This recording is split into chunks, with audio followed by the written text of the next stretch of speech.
duk taurin kan namiji ko na mace to mallakan shi darajar annabi da alqur'ani in ya tsallake kwana 3 bai wuce sati daya. Mujarrabun ne la shakka fi.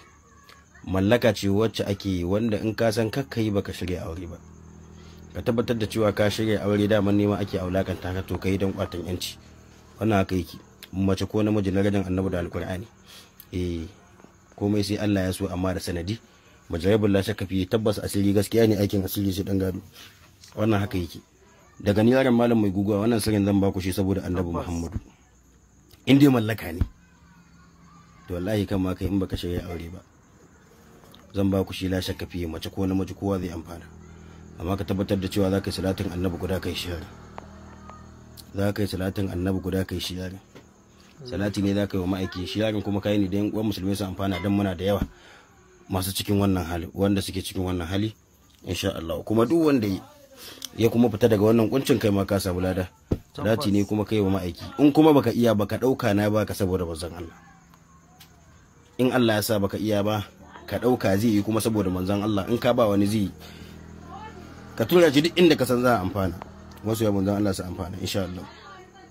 Kamar yadda kuke gani wannan bismillah, amma hakurin kawai na buɗa. Wannan shine hakuri, shi na buɗa. Kai da kashe su ka mallaka, in mata za ka yi mallaka za ka sa ta sunanta a nan. In namiji za ki mallaka za ki sa sunan shi a cikin wannan waje. Kamar yadda ke gani duk wajen nan da na bubuɗa sai an sa sunan shi. In kika sa sunan shi a ciki koko in ka sa sunanta a ciki, kowanne za ka yi layan shi guda ɗaiɗai, kowanne za ka naɗe shi daban-daban.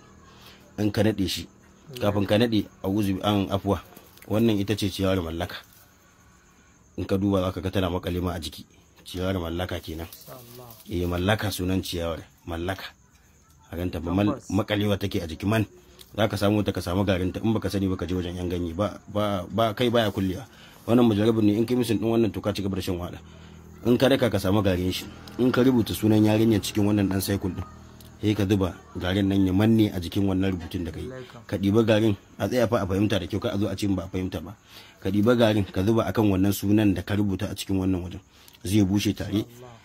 Sai ka naɗe, in ka naɗe kai layan su gaba ɗaya, kowanne bayan ka zuba garin cikin wannan suna, sai ka je gidan tururuwa, za ka yi sallama, za ka yi salatin annabi 100 insha Allah, istighfari 100.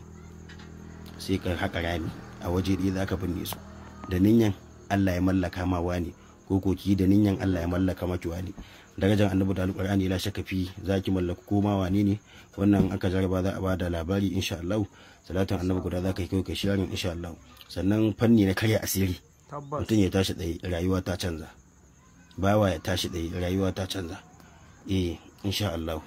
Ko lamari na harkar mallaka kai akwai sirrin da zan baku na tashin asiri shi ma, wanda zaka ga mutane suna ta yi, koko an bayar an yi bai ba. Darajar annabi zan baku nan ba na ta WhatsApp kawai banda kira ta WhatsApp 081 00 71 39 01. Wasu yawan zan Allah huta lafiya.